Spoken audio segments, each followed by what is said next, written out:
अभी कुछ दिन पहले ही मैंने वीडियो डाली थी प्रिडिक्शन की, जिसमें मैंने कहा था हमास और इजराइल में पीस ट्रीटी नहीं चलेगी। नतीजा आपके सामने है। बहुत सारे मेरे मित्रों ने आग्रह किया कि मैं और भविष्यवाणी डालूं। ठीक है, सबसे पहले तो आजकल जो सबसे ज़्यादा बर्निंग टॉपिक है वो है शेयर मार्केट और सोने चांदी के प्राइस। बात शुरू करते हैं सोने चांदी के प्राइस से। नवंबर के महीने में प्राइस थोड़े स्टेबल होंगे, उसमें बहुत ज़्यादा फ्लक्चुएशन नहीं होगी, लेकिन दिसंबर में एक बार फिर थोड़ी तेज़ी आएगी।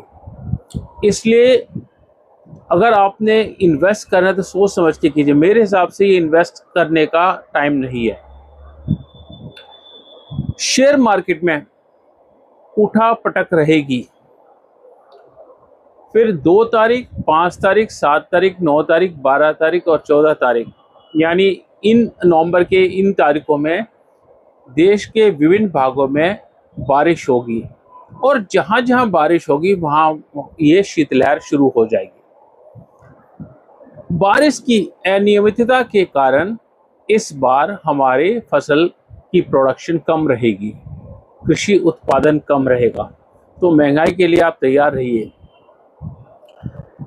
मध्य एशिया यानी सेंट्रल एशिया में तनावपूर्ण स्थिति रहेगी, और मैंने जिसे प्रिडिक्शन की थी कि इजराइल कुछ ना कुछ ऐसे काम करेगा कि जिसमें वहाँ एक बड़े लीडर की असैसिनेशन हो जाए या कुछ और बड़ी कार्रवाई हो। देखते हैं।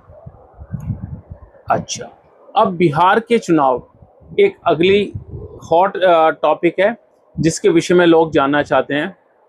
बिहार के चुनाव में 7 स्थान ऐसे हैं जहां पर मुझे लगता है कि सरकार को स्ट्रिक्ट विजिल करनी चाहिए। यह किशनगंज, कासगंज, मधुबनी, सीतामढ़ी, अरारिया, सुपौल, कासगंज।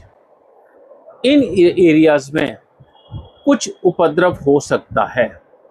अच्छा, इस बार का बिहार का चुनाव ना T20 की तरह रोमांचक रहने वाला है।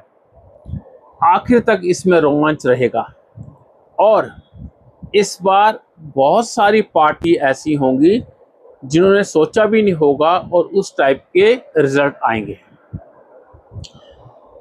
अभी नवंबर में कर्नाटका में कांग्रेस सरकार द्वारा कुछ ऐसी नीति बनाई जाएगी या कुछ ऐसी नीति का वो अनाउंस करेंगे जिससे आने वाले टाइम में कांग्रेस के लिए प्रॉब्लम शुरू होगी, और हो सकता है अगले इलेक्शन में इनको विक्ट्री ना मिले, और यदि मिले तो बहुत कम मार्जिन से।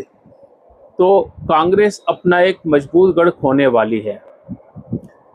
फिर इसके बाद चलते हैं वेस्टर्न पार्ट्स ऑफ इंडिया।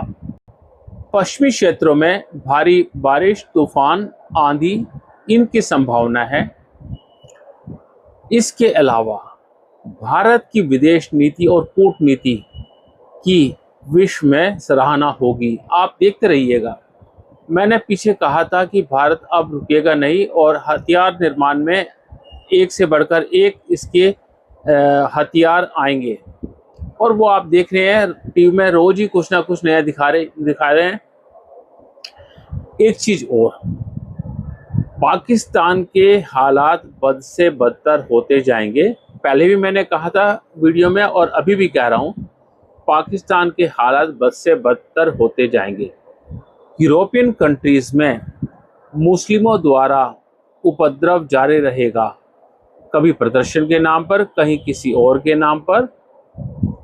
किसी न किसी तरह से वो कुछ ना कुछ सरकार के, जो भी वहाँ की सरकार है, उनके खिलाफ कुछ काम करेंगे।